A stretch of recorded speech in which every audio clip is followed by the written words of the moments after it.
Good afternoon, everyone. Thank you all so much for tuning in to this wonderful presentation today, Japan and Endless Discovery. My name is Danielle Heaney, and I am from CLIA. And before we get started, just a couple of housekeeping notes. This will be recorded. It will be available to listen to afterwards on our YouTube channel. I will put a link to our YouTube channel in the chat box. We will also be doing a Q&A portion of this webinar at the end. So any questions you have, feel free to put them in the questions module, and we will make sure to get those answered. Today, we are joined by Aki Kadomatsu, and she is going to give us this great presentation today. Hi, Aki. Hi, everyone. Thank you, Danielle, for the introduction. My name is Aki Kadomatsu. I'm with Japan National Tourism Organization. I'm really delighted that you guys have all signed on. I'm so excited to talk to you about Japan today. I would also briefly just like to thank CLIA and Danielle for setting all this up. So just to get us started, the travel boom to Japan has really been unprecedented in these past few years. And I certainly hope that after this webinar, you'll have so much knowledge and be really equipped to be able to introduce Japan to your clients and want to take them there, and then also even take a vacation over there yourself. So I'm just going to get started. In this congruence with the travel boom to Japan, we're really being recognized well in the travel industry. As you can see here, these are some notable awards that we have received from Travel and Leisure and Afar of places like Kyoto, Okinawa, and Kanazawa. Also in 2017, Tokyo and Kyoto were also recognized as Condé Nast Traveler's Reader's Choice Award for #1 and #3 top large cities in the world, respectively. Just to show you some of the numbers, as you can see in the graphs, we're consistently seeing a really steady rise. Last year, we had over 28.69 million overseas visitors total, and just over 1.3 million just from the U.S. There's just so many reasons for the jump in tourism. Right now, there's a better exchange rate with the dollar being stronger than the yen. There's more affordable airfares across all seating classes. And Japan has become much more accessible now with 19 departure cities across the U.S. and over 70 direct flights every day. So here's just a larger map showing all the direct flights that are coming out of the U.S. So you can see wherever you're located, the closest one to you. And even if there isn't a direct flight, it's very easy to fly domestically in the U.S. and then just get to a direct flight to Japan. So Japan is a really small country. It's a long stretch of 4 main islands and over 6,800 small islands. As you can see, these are the international airports throughout Japan, and most of the flights from the U.S. are going to be landing in Tokyo, where there's Narita and Haneda airports, and also the Kansai International Airport. On the left here, you'll see these Experience Japan Fair and One World Yokoso. These are promotions where if you purchase your international with your domestic, you can get your domestic for about $100 one way. And on the bottom, the Japan tax-free shop. So this is a sign you'll see all throughout Japan at many, many retailers. Right now, there's 42,000 retailers that's participating in this promotion. As long as you have your international passport with you and you make a minimum purchase about maybe equivalent to $50, depending on the store, you can get your items just tax-free, and you just need your passport with you. So that's really great advantage for international travelers. So for transportation, Japan is very centered on public transportation, and Japan Rail Pass can create ease of access throughout the country. It's also a great money-saving option and very convenient for travelers that will be using the JR trains and bullet trains a lot. You just purchase this Japan Rail Pass for a set amount of time, and then you can ride all over Japan for the JR run lines and the bullet trains. Traveling throughout Japan is very easy with public transportation. I know there's a lot of concern about people not knowing the language and all that, and being worried about public transportation. But on the right side, you can see on this map, everything is written in English, and this is very common throughout Japan. And many people there speak English, so if you're at the train station and you can't find where you're going, you can always ask the train attendants that works there, and they'll be very happy to help you. On top of that train map is these little cards called Suica and Pasmo. These are basically reloadable cards that you can use pretty much interchangeably across the nation for buses, subways, private railways, and this isn't just restricted to the JR lines. And even convenience shops and vending machines and some taxis take these, and recently even Starbucks takes these. But of course, I wouldn't, recommend spending all your time at Starbucks if you're going all the way to Japan. But at the same time, they're really creative, and they structure some of the buildings of the Starbucks in like a Japanese kind of fashion. So that's also kind of cool to see in areas, especially like Kyoto. And there's just many other options. There's also Highway Express bus that can take you from one location to another just overnight. You just sleep on the bus, and then next morning you're there.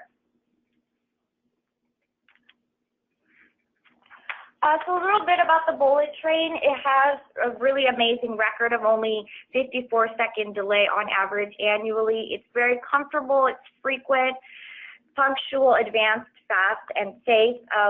We get a lot of inquiries about what if they miss the train, but this comes so often, especially for common locations that most tourists go to anyway. You're seeing these trains coming at about every 5 to 7 minutes, so there's no concern about worrying about the train, missing the train, and then not being able to get to where you need to go.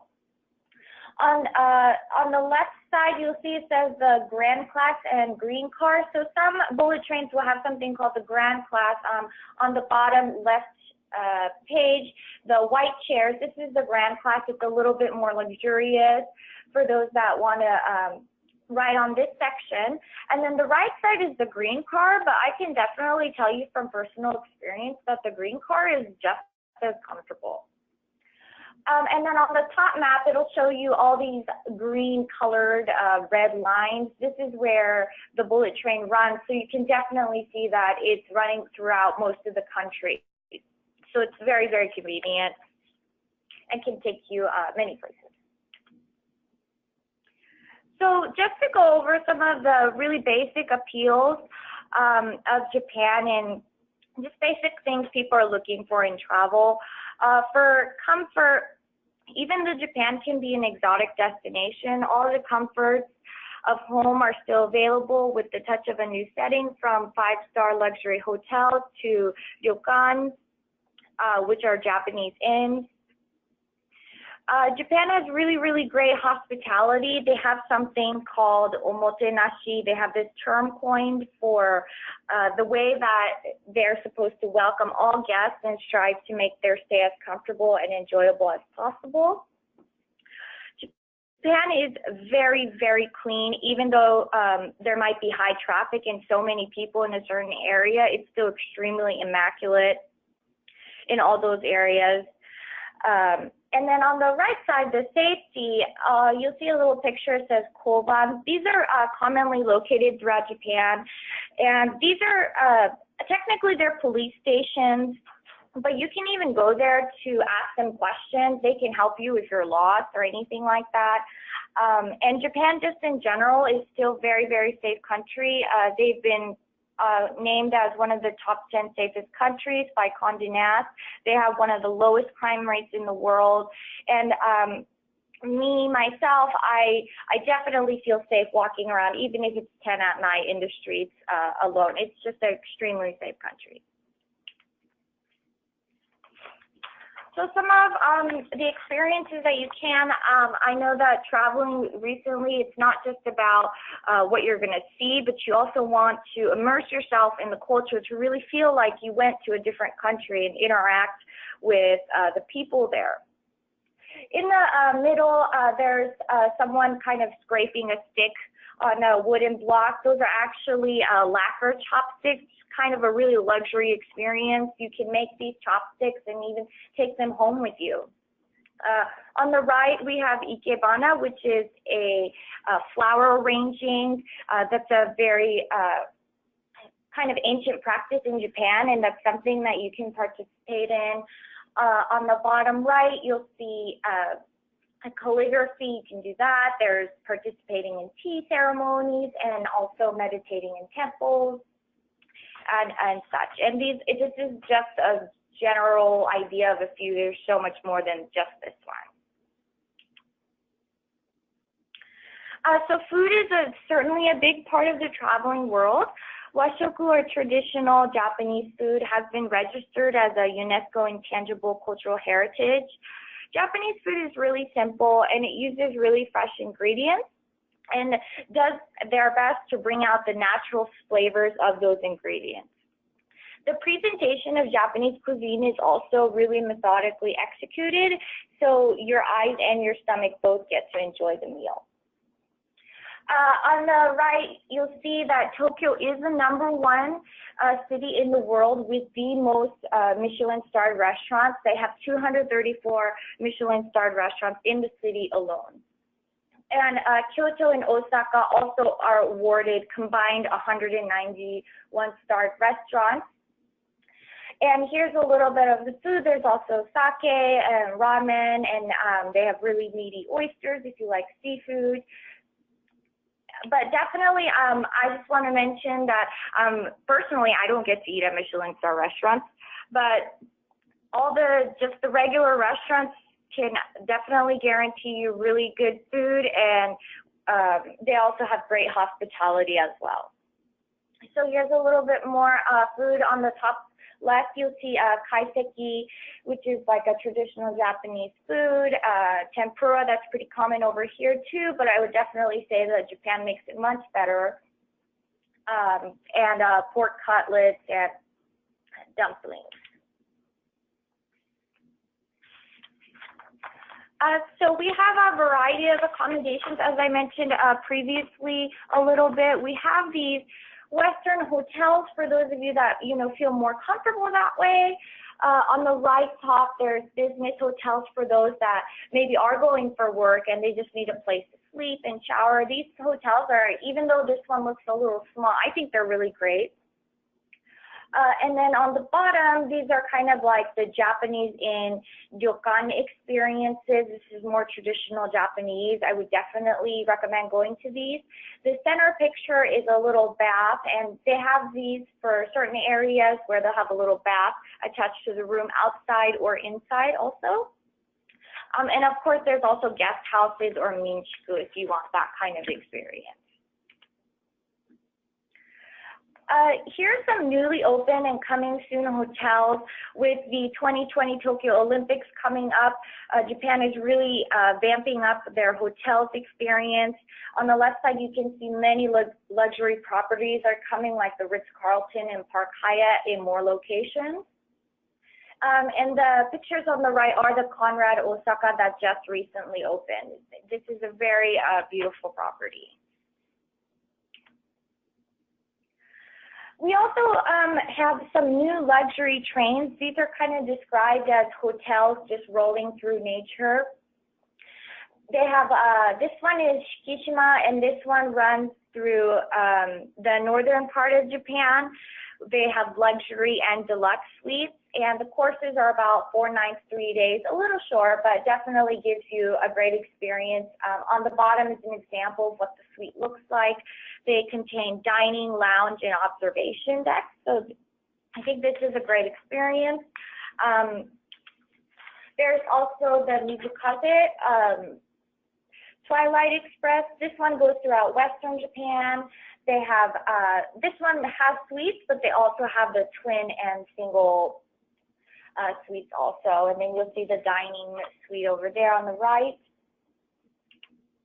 So I've mentioned like a lot of luxury experiences, but Japan is also really affordable for those that want to travel that way too.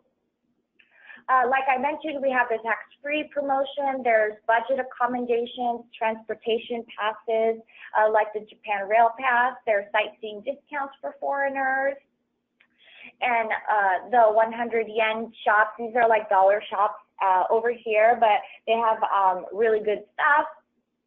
And we, on our website, have budget tips for those that want to travel on the budget. On the right, you can see just a little bit of the homepage. You can see this on our global site, which is japan.travel.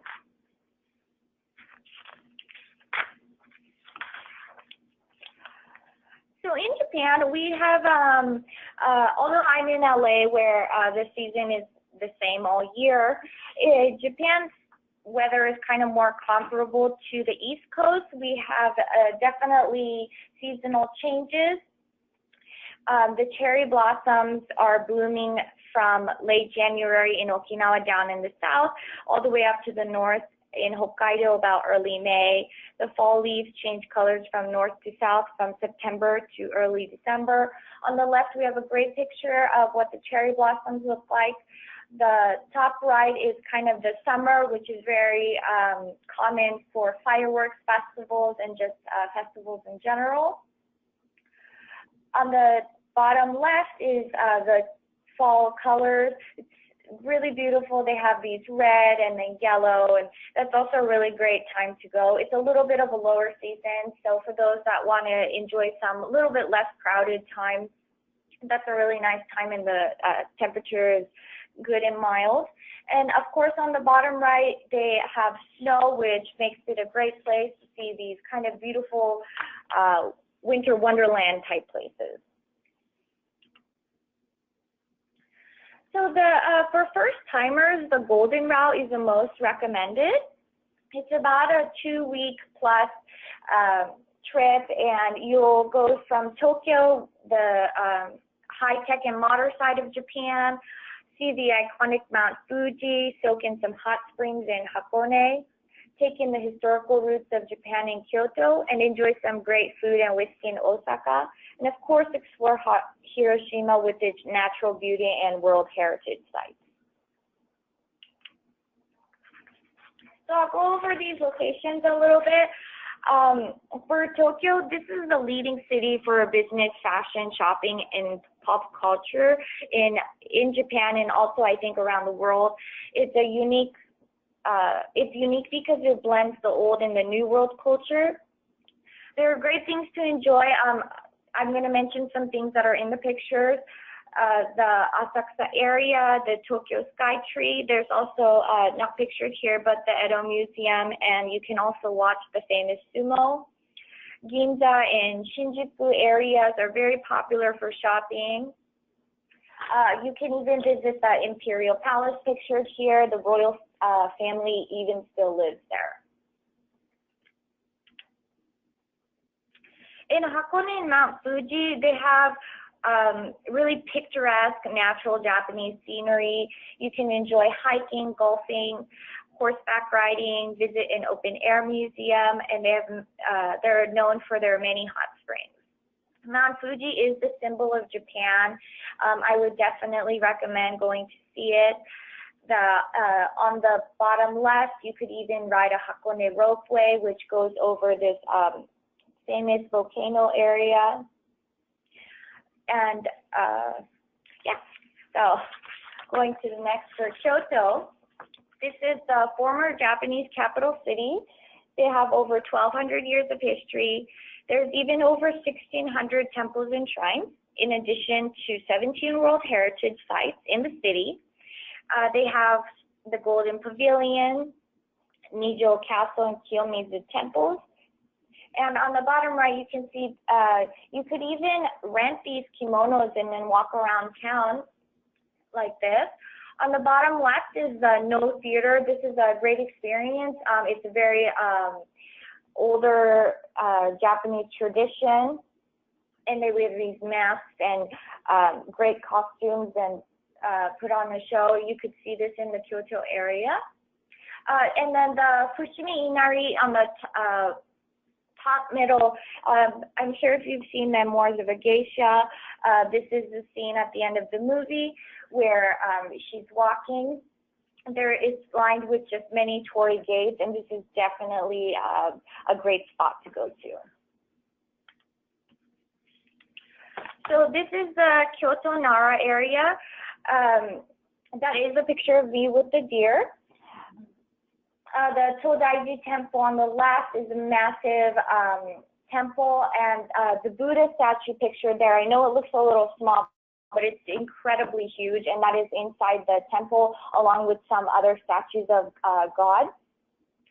In the Nara deer park, these deers are considered sacred gods, and they are freely roaming around the area, and you could feed them little snacks that you could purchase there. They're very friendly. And on the bottom left, the Nijojo Castle that I mentioned earlier, one of my most favorite spots in Kyoto. I definitely recommend going here. That's just a really great, intricate arc towards the entrance. And as I previously mentioned, the Golden Pavilion, that is on the right side of the page. In Osaka, this is the second largest city in Japan, also called the City of Food. It's an important center of commerce and a trading hub. They have the famous Osaka Castle here. And the Dotonbori area is very popular because they have great street food. And as I mentioned, Japan in general is a very clean country, so there's really no concern about sanitation. Everyone just feels very comfortable eating this food. And it's great to just kind of walk around and try many things. And I recommend visiting the Suntory Whiskey Distillery, where there's a museum and an available tour of the production process. Hiroshima is a great place. They have two World Heritage Sites, the Hiroshima Peace Memorial and the Itsukushima Shrine. This was constructed over 1,400 years ago on Miyajima Island. They also have bicycling for those that are more active throughout Shimanami Kaido. We also have great gardens. The one on the bottom right was created in 1620, strategically placing valleys, bridges, and little houses around so that visitors can enjoy walking along this path, the path. On the bottom left, the Taishakkyo, this is, I think, a really interesting place. This is a natural limestone bridge that was carved out by the river over millennia. And again, for those who are really active, this is a great place for hiking or bicycling, especially in the fall time.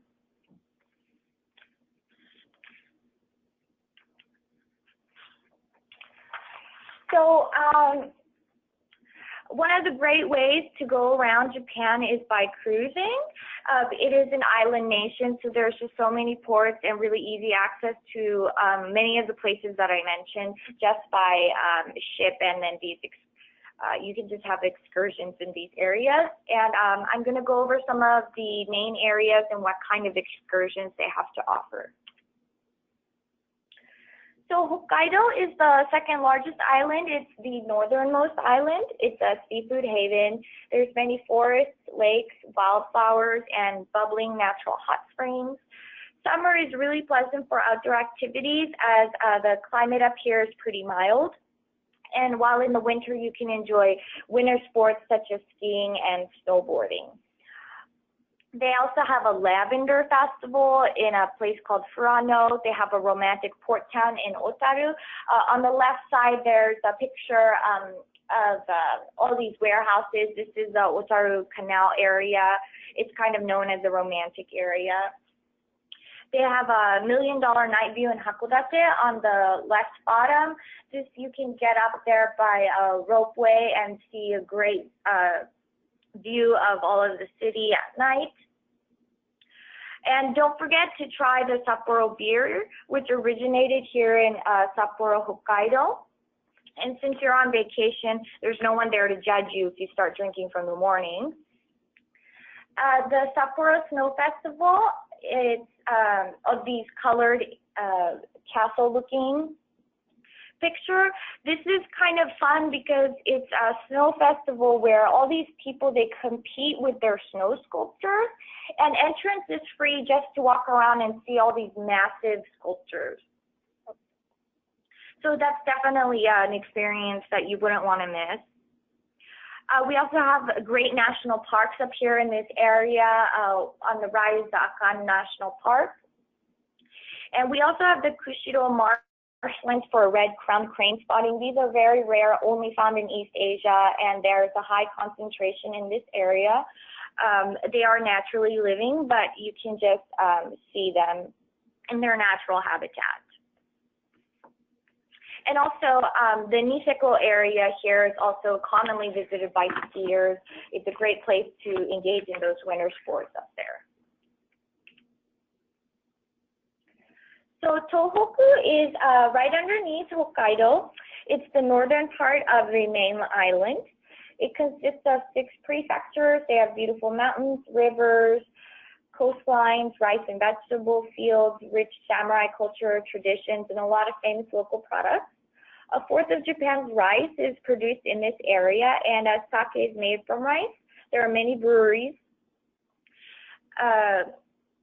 You can, of course, come here for hot springs where you can reduce stress, improve blood circulation, enjoy natural pain relief, and skin treatment.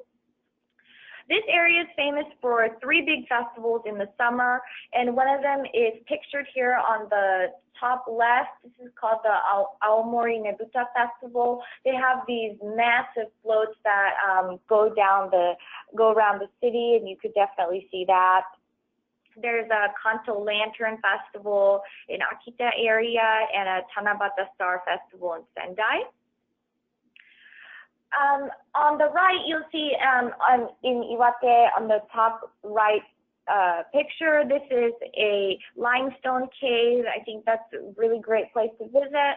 On the bottom, Tashirojima, this is getting pretty mainstream in the US too, but this is an island where there's more cats than people. 75% cats and 25% people. I kind of want to live there. In Zhao Fox Village on the bottom, you can also see natural living foxes, and you can interact with them, of course, with permission by the people that watch them there. There's also Tsuruga Castle Park in Fukushima. They have Takada Cherry Blossom Festival. Not only is this festival famous in Japan, but one of the world's top 5 flower festivals. And there's also a dancing parade in the Yamagata area. The Kansai region includes the cities of Kyoto, Osaka, Kobe, Shiga, and Wakayama. Kobe is famous for Kobe beef. They also have the Himeji Castle, or also known as the White Heron Castle. Stands in the center of the city in its original form, very close to the train station.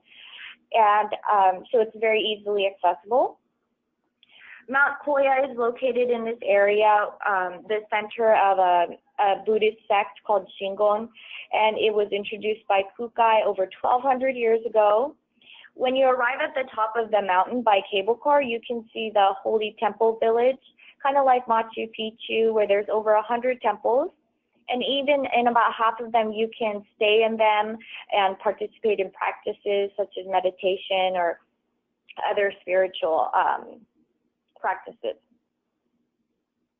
On the top right, we have Lake Biwa, which is the largest freshwater lake in Japan.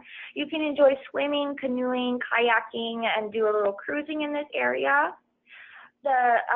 Underneath that picture is Mikimoto Pearl Island in Mia. This was the birthplace of pearl cultivation in Japan. You can even experience watching women's pearl diving. On the bottom is Kasuga Taisha, which is Nara area's grandest shrine. They have 4 main deities and dozen of lucky gods. On the left side, you can see the Seigan Toji Temple, which is really perfectly placed near the tallest waterfall. It's a great juxtaposition of nature and history. There's a national treasure in the Kongo Fuji headquarters of the Buddhist sect around here. And on the very left, you see these two women standing. This is a 1,000-year-old pilgrimage route. It's one of only 2 UNESCO registered in the world, the other one being in Spain.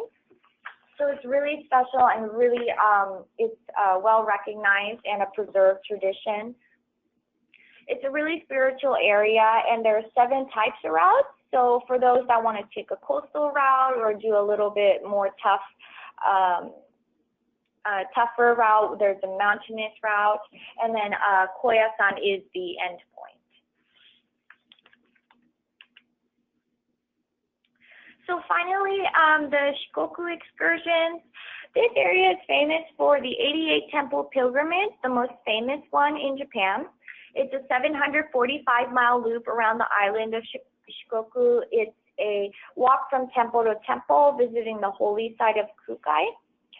Of course, maybe you don't want to do the whole 745 miles around the island, so you can even just participate in a portion of it. So that's really convenient. On the left side, you'll see the Dobo Onsen. This is in Ehime. This is a 3,000-year-old onsen. It is said to be the oldest spa in Japan.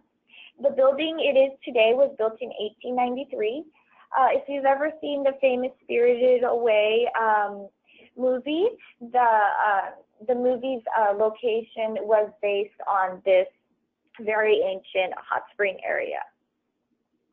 The Shodoshima Olive Park, maybe you wouldn't think of Japan as a place they have an olive park, but this they grow olives here because it's a great Mediterranean type of climate. They have the Ritsurin Garden in Takamatsu, which is a port town. So many of the cruise lines may stop by there. These are one of the most beautiful gardens. On the right side, you'll see the Awa Odori, which is a dancing festival, and you could even participate in it by signing up prior. This is a 400-year-old tradition. The pilgrimage on the bottom, as I mentioned, and they also have the Kochi Castle in Kochi. And earlier I mentioned about when I was speaking about Hiroshima, but this is the Shimanami Kaido route. It goes from Ehime to Hiroshima.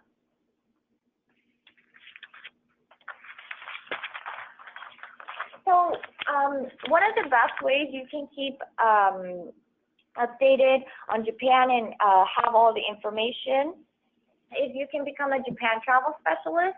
It's 3 easy online sessions, and you get these added benefits of a free searchable agency listing. You're eligible to attend showcases and fam trips. You have a JTS help desk and access to promotional materials.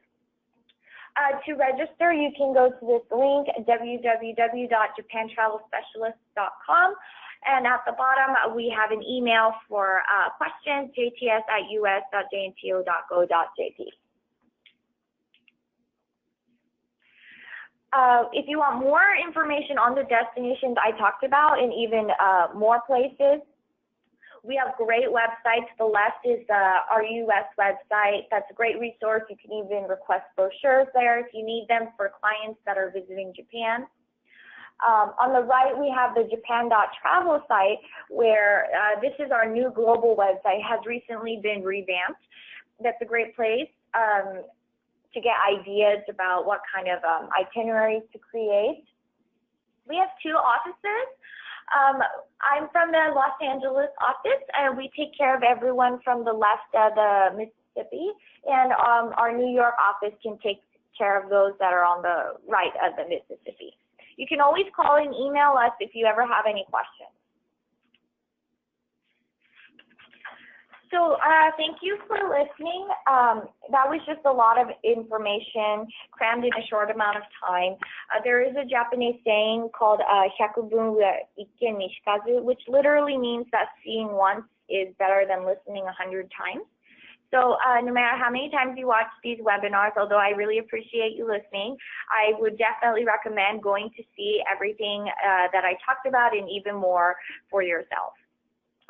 So thank you for listening. I'm going to now show a brief video just to give a little background on it. This is our newly released global campaign.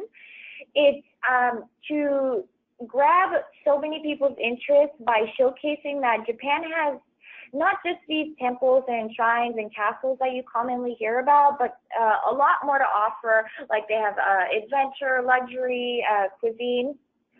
And this video tries to showcase that it can meet many people's needs. So I'm going to switch over to that very quickly.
Thank you for watching. This video is available on YouTube, and we also have an Enjoy My Japan website, which is dedicated to this global campaign.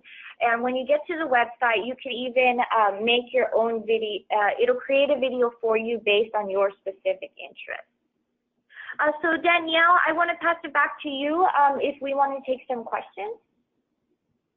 Yeah, great. Thank you so much, Aki. And yes, a reminder to everyone, the questions module should be on your right-hand dashboard, and just type in your questions and we'll get them answered.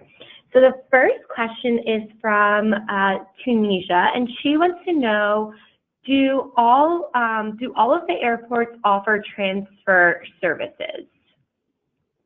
Like luggage services? Yeah, it looks like she's asking if there are transfer services at the airports. Yeah. For luggage and not people, correct? She doesn't specify, but let's just go with luggage, and then I'll let you know if she has a follow-up question. Yes, many, about all of them do offer public transportation for people, and you can arrange things like private charter if you prefer that too. And then also they offer luggage services also. They have these desks. We have something called Japan Hands-Free Travel, and you can go to the desk and have your luggage temporarily stored or just delivered to where you need to go. Great, thank you. All right, so this next question is from Dwaraka, and she wants to know, what is hibiki sauce? I'm not sure if you mentioned that. She may have misheard. All right, we'll just go to the next question. No worries. Okay, the next question is from Karen, and she wants to know what generally is the average cost of the bullet trains? That really depends on the distance. So there's really no average cost. It really depends on where you're going. But the thing is, that's the reason that the Japan Rail Pass is recommended, because you just pay a certain amount of money for, like, let's say 7 days, 14 days, 21 days. That way you can just ride it as much as you want during that time. Oh, awesome.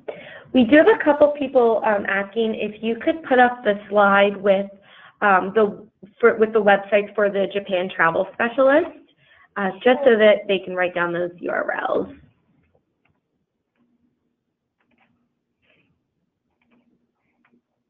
Is it visible? Yep. Okay. All right, thank you. Let's see. Okay, this next question is from Anisha, and she would like to know how she can go about ordering brochures for her clients.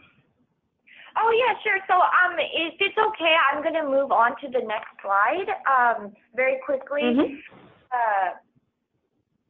On the top left, the www.us.jnto.go.jp, that's the site where you can request brochures for clients that have already planned their trip to Japan and already have all the arrangements. At the top black bar, it'll say brochure/contact. The agent can just press that, and then there will be options that come up, and they press trade for the trade industry. Fill out the form, we'll receive it, and then of course we'll send it to you at no cost, but it is also based on availability. Awesome, thank you. So this next question is from Marion, and she says, very informative presentation. I thoroughly enjoyed it and learned a lot. What is the difference between Ryokan, is that how you say it, and Minchuku? Japanese, so it's more like a hotel type, and the Minchuku is more like a bed and breakfast comparable over here. Awesome. Okay, this next question is from Nicole, and she is wondering when would be the best time to visit Japan? Guessing she means like seasonally. Okay, sure. Yeah, we get that question a lot. It's kind of hard to say because there's just so many things to do each season. We just don't like to have this thing where like every season is really the best. I would just say just go based on what you prefer. So if you prefer some experiences like a nature, I would say maybe spring or fall, so you can enjoy all the flowers and such. If that makes sense. But there's just each season offers experiences that you can't have during other seasons. So definitely explore your preferences and adapt it to that season. I wouldn't say one is better than the other. Right. Okay, this next question is from Lisa Pietras, and she wanted to know, are there any onsens that are tattoo friendly? She has a client interested in visiting one, but they have tattoos.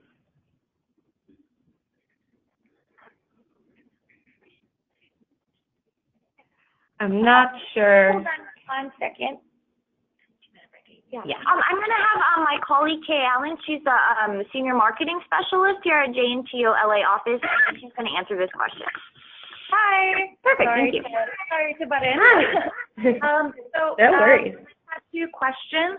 There are more hot springs now that are becoming tattoo friendly. By and large, the majority of hot springs do have some form of rule still. If it's a small tattoo, a lot of times they'll provide a bandage that they can put over the tattoo to hide it, but there are some hot springs that do accept them outright.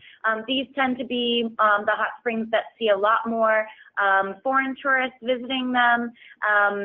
Best practice, I would say, would be to either liaise with a DMC or land operator that has direct contact with the Japanese inn or the onsen and can confirm whether it's tattoo friendly or not, or if they have an English website available, it's best to check the frequently asked questions page and see what their rules are regarding that.